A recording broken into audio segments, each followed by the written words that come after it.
Hi guys, so this video is all about paper 1 exam technique and tips. Okay, there's nothing in here that we haven't discussed before, but I want to put it on a video, give you a new document to read and work through, just try and get you used to paper 1 technique for the mock and then obviously the final exam. Okay, so this is the document that we're going to be referring to. And we're going to focus entirely on paper 1. We are going to look at paper 2, but we'll do that on a separate document and a separate video. Okay, so let's have a look at the basics of paper 1. So it's an 80-mark paper in 90 minutes, and there are 4 mini case studies and then 4 questions. All 4 questions are worth 20 marks each. And they are allocated, those 20 marks are allocated A, B, C, D, E, which are worth 2, 2, 4, 6, and 6. Each of these has a distinct technique that you need to memorize and learn and practice of how you answer these A, B, C, D, E questions, and then you've got to memorize that information. Okay, you've got to know the exam technique. It's as important as knowing the course content. Okay? So a paper looks like this. So if you want some additional work, any paper that has the code 0450, Cambridge IGCSE Business Studies 0450, you can complete. And then the 1 is paper 1, and then the other one is the time zone. So you don't need to worry about that. You can do any time zone, and then it's paper 1. Okay, so you can see it's an hour-and-a-half paper, and it's 80 marks, as we've said. The maximum marks is 80. So let's have a talk about this paper. This video is going to be quite long, but I'll try and keep it under 15 minutes, okay? But you don't need to watch it all in one go anyway. You can refer to it in future. So this is a typical case study. I've copied and pasted this from that paper I've just shown you. And as you can see, they're not that long, okay? They're 4 or 5 sentences, 4 or 5 lines, sorry. But it gives you enough information to start to picture the business and obviously write in context, which as we've discussed since year 10 is really, really important. So let's just have a quick glance through this case study. So QCH is a multinational company which makes a range of luxury cars. Last year it made a profit of 700 million. One of its objectives is to enter new markets. QCH wants to start producing cars in country C, which is a fast-growing economy. The finance director said meeting customers' needs is important. We could start a joint venture or set up our own factory. Both options will be expensive, costing 800 million. I think QCH's expansion into country C would be good for other businesses there. So not massively detailed, but it's enough. So what I want you to do, anytime you get one of these mini case studies, is to just ask yourself these 3 questions. I think in the past we had more questions, but I want to just get it down to the absolute basics. What do you actually need to do? So the first question, what is the good or service, market and industry? So clearly the first sentence, they make luxury cars. So they're producing a good, they're in the secondary sector, and they're manufacturing luxury cars in the car industry. So straight away, you want to try and get images in your head. What would this business look like? It's a BMW, it's a Mercedes-Benz, it's an Audi. They're producing luxury cars on a big scale. They're a multinational. So that moves on to number 2. What is their size and ownership? We don't know about their ownership. They're a multinational, so we can probably assume that they're a PLC, they're a public limited company, they're making $700 million a year. That's a lot of money, so they're probably a PLC, but it doesn't mention it, so it doesn't matter. But their size is important. They're a multinational, they must be a large business. And what are they trying to do? Well, they're trying to expand into country C, they're trying to grow, enter a new market. So straight away, we've read this, we've asked ourselves these 3 questions, and you should be starting to build up an image of this business in your head.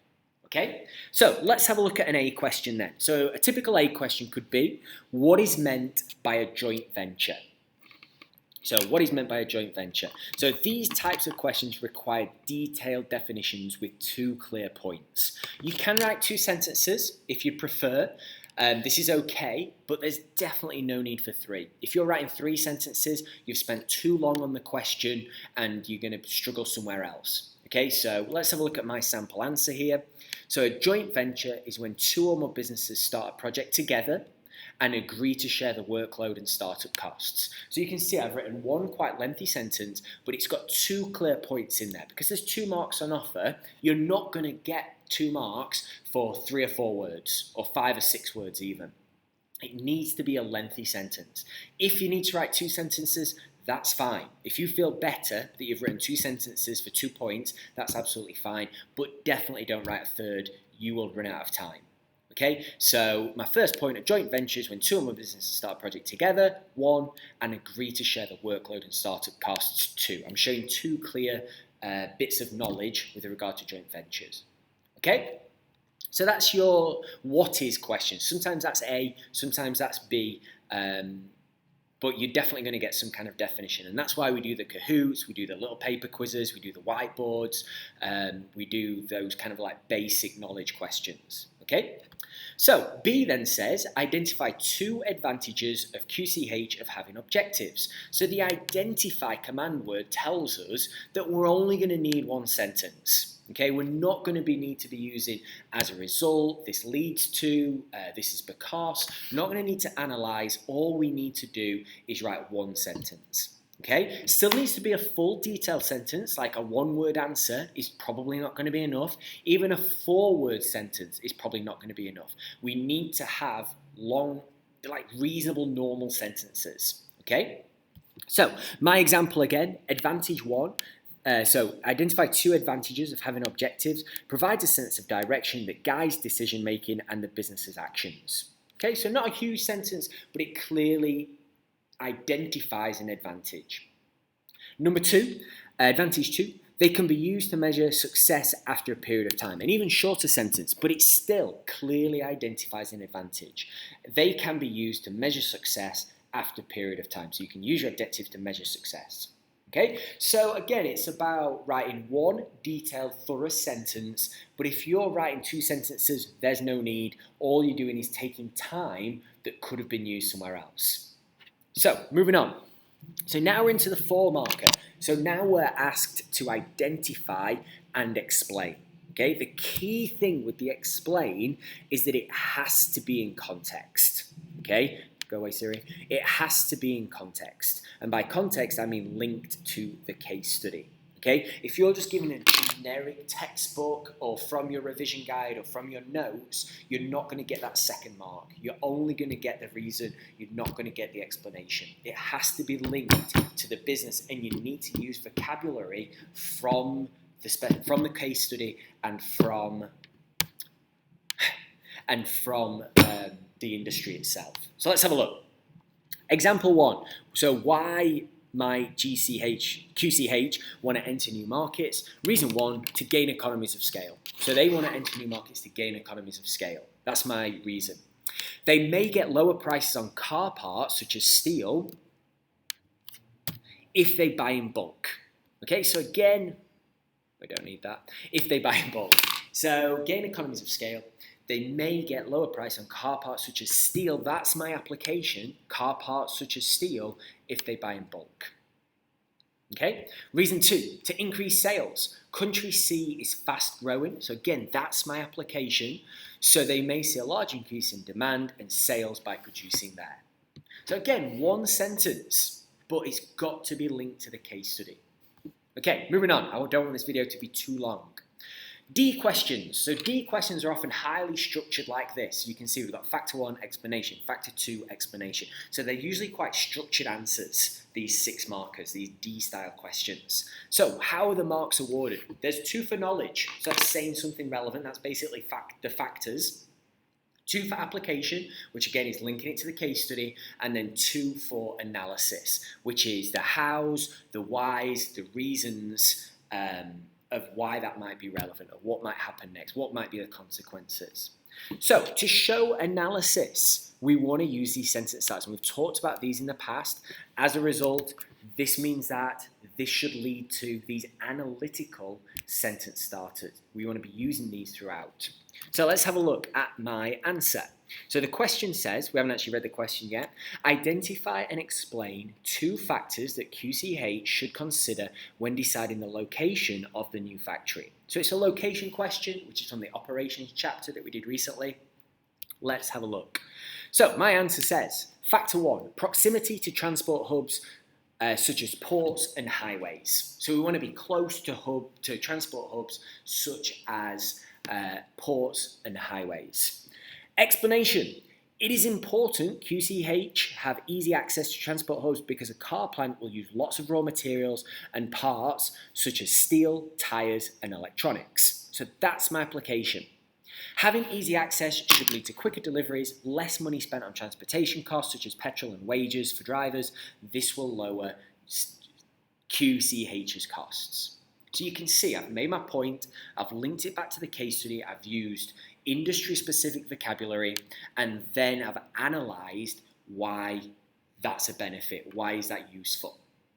Okay, so the second factor, the size available. Car plants use lots of large capital and machinery. So yet we know car plants use lots of capital and lots of machinery. Okay, so it's easy application.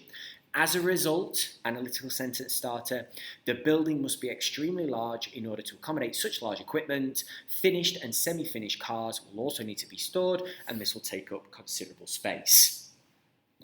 Quite short, isn't it? It's not long.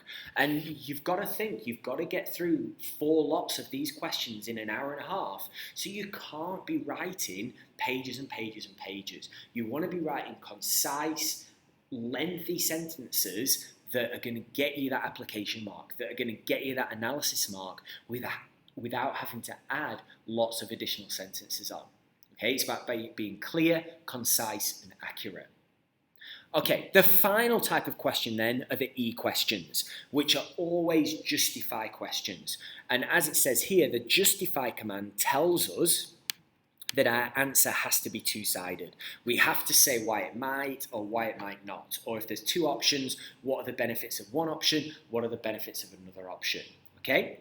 E questions are marked, 1 for knowledge, 1 for application, 2 for analysis, and now 2 for evaluation. So 2 for a final judgment and final considerations. And we've talked about this before. Just before we went on Challenge Year, we were writing some of these. So you need to have a 3-paragraph structure. So one side of the argument where you're going to have a point, an application, an analysis, and then the other side of the argument, point, application, analysis. So you're going to have both sides of the argument, and then you're going to give a point, a single benefit or a single negative, apply it back to the case study, and then use an analytical sentence starter. Okay? Then the 3rd paragraph will be your judgment. It does not matter which side of the argument you come down of, but you need to make a decision. You have to make a decision on which side of the argument you want to come down on, and then how you came to that conclusion with a new reason. Okay, final bit. I know I've been talking for a while. Final bit. So this is my sample 6 marker. You'll see straight away it's not that long. Even if it was handwritten, it wouldn't be that long. And again, that's a reflection of the amount of time that you've got. Realistically, you're going to have about 7 or 8 minutes to produce this answer. So it's not going to be pages and pages. Okay, I think it's more quality over quantity. So let's have a look. So domestic businesses may struggle to compete with QCH because they are a large multinational and may be able to produce cars cheaper. That's my point. This is because QCH is likely to gain larger economies of scale, such as marketing and technological economies. This may lead to car producers in country C closing down due to lack of sales. So you can see I've got application in there, I've got analysis in there, and I've got my point in there. Okay? Second paragraph. On the other hand, and that's fine to start your second paragraph with, on the other hand, QCH will be investing 800 million in country C and employing many local citizens. As a result, domestic companies could see an increase in sales revenue as the workers spend their wages, and the 800 million is used throughout the economy. Okay, so you can see I've picked a number from the case study. That's a good way of showing application, is to pick a number from the case study or a fact from the case study and put it into your work. That's really good application technique. And then I've analysed as a result what the effect of that could be. Okay, and then the final bit is on the next page, but it doesn't matter. Overall, I believe QCH moving to country C is beneficial to other companies because car plants require hundreds of workers, and these workers will spend their income on domestic goods and services, benefiting local businesses. Okay, so that's okay. I think it's a bit of a repeat of my second paragraph, so I just put one more sentence on just to really make sure I get that final evaluation mark, because there are 2 available. So domestic producers of steel, tyres and car parts would also benefit as QCH would buy from them, thus increasing their revenue. Okay, so that 3-paragraph technique is what you need to do for every E-style question. Okay, so what I want to do now, we're coming to the end of this video. I've now put an entire paper 1 style question in, so you can see similar case study, similar length, and then an A, a B, a C, a D, and then another E. Okay, so what I'd like you to do is have a go at this, do it in timed conditions, which if you don't have extra time is going to be 22 minutes. So grab your phone, put it on 22 minutes, and based on the techniques we've just discussed, have a go at these exam questions. Then you can self-assess, you can share it with me, or you can self-assess. Here's the mark scheme on the bottom. Okay, don't look at that until you've had a go. You can self-assess and have a look. If you want me to give you some feedback, I can also do that as well. Okay, so that's paper 1 technique. I'll produce a second video and a second document with paper 2 technique. Okay, right, thank you, hope that helps.